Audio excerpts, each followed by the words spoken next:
Des tests rapides et gratuits dans toute l'Union européenne pendant la pandémie.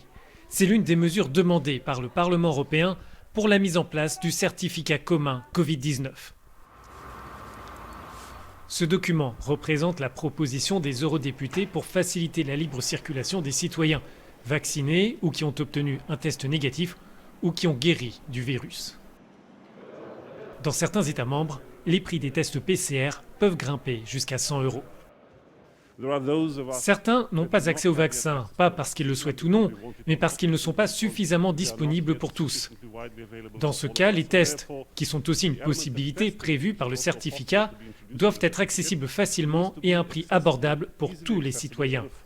Autrement, l'introduction d'un certificat risque de créer une forme de discrimination. Ce document devrait être prêt pour cet été. Mais de nombreux Européens n'auront pas eu accès d'ici là à un vaccin.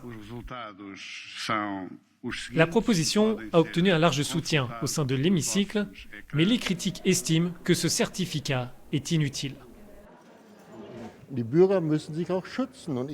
Les gens doivent se protéger eux-mêmes. C'est ce que je fais. Garder mes distances, porter un masque. Je pense que c'est un cas d'autodétermination des citoyens.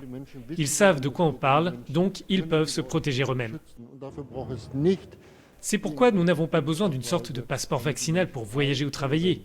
Mais nous avons besoin de règles claires, raisonnables et proportionnées. Et surtout, il faut des règles qui ne portent pas atteinte aux libertés civiles. Le Parlement rejette la proposition d'une reconnaissance automatique dans ce certificat des vaccins russes et chinois. Ce sera donc à chaque État membre de décider de la validité ou non de ces doses. Avec ce texte, les eurodéputés ont désormais fixé leur cadre pour négocier avec les États membres afin d'établir ce document européen pour faciliter les déplacements.